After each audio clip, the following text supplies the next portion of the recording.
Welcome to the Ontario Mortgage and Real Estate Insights podcast, your go-to source for the latest developments, trends, and regulatory changes in the industry. I'm your host, Sandy, your guest host from Keller Williams Legacies here to provide you with insights sourced from reputable news outlets to help you stay informed.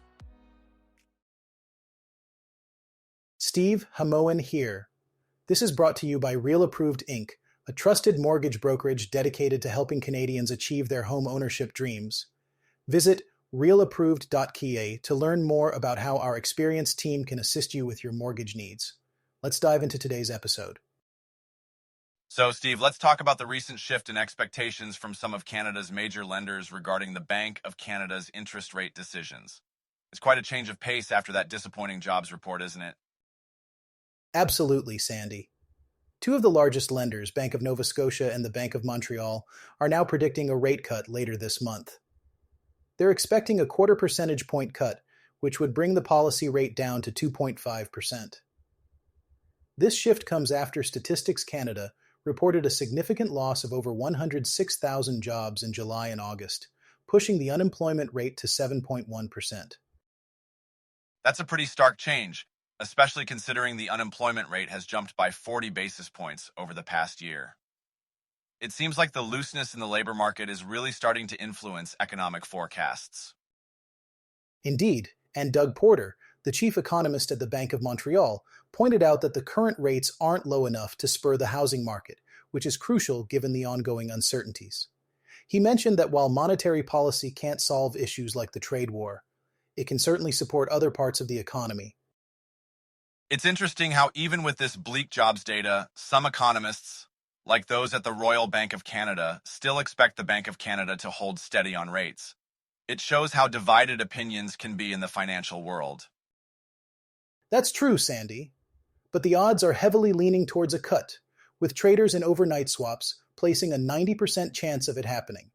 The Bank of Canada has maintained steady rates for the last 3 meetings, but they've indicated they might ease monetary policy if economic conditions worsen. And looking at the broader picture, Canada's economy did contract at a 1.6% annualized pace in the second quarter, largely due to decreased exports and investment amidst the U.S. trade dispute. It's a challenging environment for sure. Exactly. And while core inflation measures remain elevated, the annual change is still below the bank's 2% target. With inflation data for August due just before the next rate decision, it'll be interesting to see how that influences the bank's move. Scotiabank is even expecting back-to-back cuts at the bank's next 2 meetings. Economist Derek Holt believes that one cut alone wouldn't be sufficient, and markets would likely pressure Governor Tiff Macklem to implement more. It's a tough balancing act, Sandy. Any decision they make will have wide-reaching implications for the economy and the housing market. We'll just have to wait and see how it unfolds. Let's shift our focus to the local real estate scene in Waterloo Region. Despite the summer heat, it seems the housing market there is cooling down. That's right, Sandy. The Cornerstone Association of Realtors just released their August home sales report. It shows a decline in activity with 536 homes sold, which is a 1.3% drop compared to last August and a significant 23.1% below the 10-year average. That's quite a difference from the usual trends we're used to seeing. Crystal Mura, the spokesperson for the Cornerstone Association, mentioned that the market is stabilizing but continues to cool compared to the previous year. She highlighted that while sales volumes have only slightly decreased, pricing pressures are more pronounced. Exactly, Sandy. Despite the overall cooling, there are some bright spots. For example, condo sales were actually up by 1.6%, and semi-detached homes saw a substantial 25% increase in sales. This suggests that certain sectors of the market are still attracting buyers. And for potential home buyers, this cooling trend might be seen as good news. The average home price has dropped by 5.5% compared to last August, making it a bit more accessible for those looking to enter the market or upgrade their homes. That's a good point. A decrease in home prices can make home ownership more attainable for many. But it's important to consider that while lower prices can benefit buyers, they might be a concern for sellers looking to maximize their returns. True, Steve. It's definitely a balancing act, and each party in the market has different goals. But overall, it seems like we're seeing a shift towards more favorable conditions for buyers in the Waterloo region.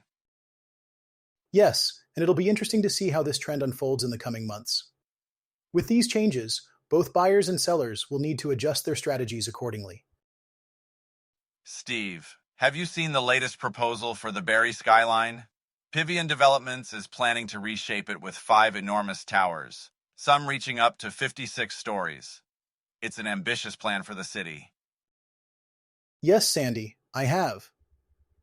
The proposal is quite the game changer for Barrie. It includes five towers ranging from 46 to 56 stories, which would completely alter the city's skyline. It's hard to believe that just a few years ago, such density would have seemed unimaginable for Barrie. Absolutely, Steve. The development is planned for 145 Bradford Street and 48 Ellen Street, which is currently a vacant lot and an adjacent home. The proposal includes a total of 1,582 residential units, with 1,563 apartments and 19 townhomes. Plus, there's a hotel component with 80 suites in the tallest tower. It's quite the mixed-use development. And it's not just about residential units. The proposal also includes ground floor commercial spaces to animate the streets and bring life to the currently barren blocks. It's a strategic plan to integrate more functionality into the area. That's right, Steve. And out of all those residential units, 316 are designated as affordable, which is a significant portion and could really help address some of the housing affordability issues. It's promising to see that they're considering affordability in such a large-scale project. However, the proposal is still in its early stages. Public meetings and staff reviews are expected to follow in the coming months. Yes, and it'll be interesting to see how the community responds. Large developments like this often bring a mix of excitement and concern, especially regarding changes to the local landscape and infrastructure. Definitely, Sandy. While some might be concerned about the scale and impact on the local character, others might see it as a necessary evolution for Barrie. The nearby debut waterfront residences have already set a precedent for taller buildings in the area. True, Steve. The debut waterfront residences, which are currently Barrie's tallest buildings at 33 stories, paved the way for this kind of development. The new proposal would overshadow even that, but it's all part of the city's growth. Exactly. It's a sign of the times and the evolving urban fabric of Barrie. As the city continues to grow, developments like these could become more common, shaping a new identity for the area. In the world of alternative lending, there's been a significant development as Alta West Capital has acquired Premier Home Mortgage. This acquisition brings together two notable players in Canada's mortgage sector, particularly in the realm of alternative lending. Steve, what do you make of this merger? Well, Sandy, it's an interesting move.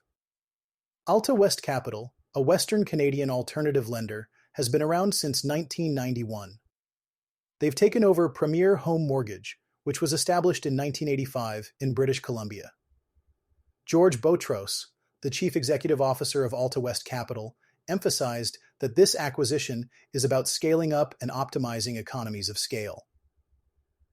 It seems like a strategic consolidation to enhance efficiencies and broaden their product offerings.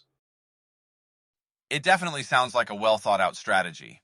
Both companies serve borrowers who fall outside the traditional banking system, and it appears their strengths are quite complementary. Premier is known for its equity-based residential financing, while Alta West Capital focuses on equity-based lending and mortgage investment opportunities. This could really enhance their market presence.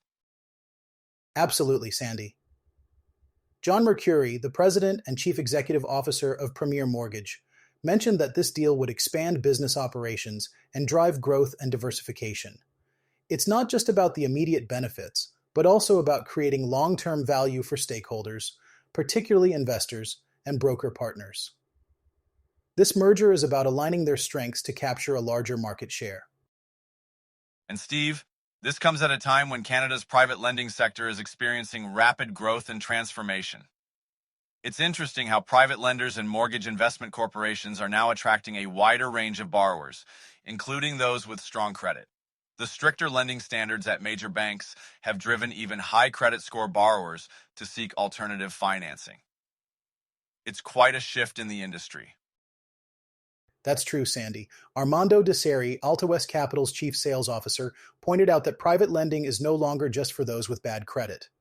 Many borrowers simply cannot qualify at traditional banks due to stringent income verification and other criteria, even though they have decent credit scores.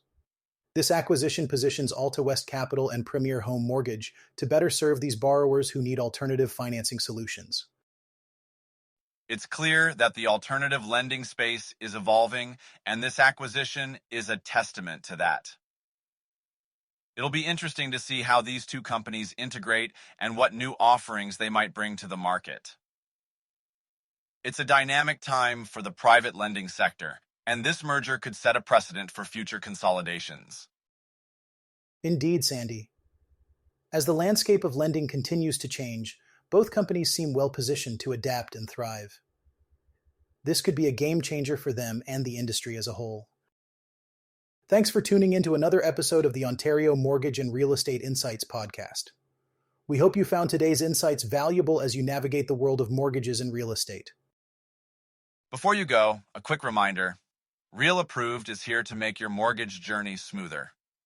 Whether you're buying your first home or refinancing, their experienced team is ready to guide you with personalized support every step of the way. Visit realapproved.ca to get started and take the next step toward achieving your homeownership goals. Catch you next time and stay informed with the latest industry insights,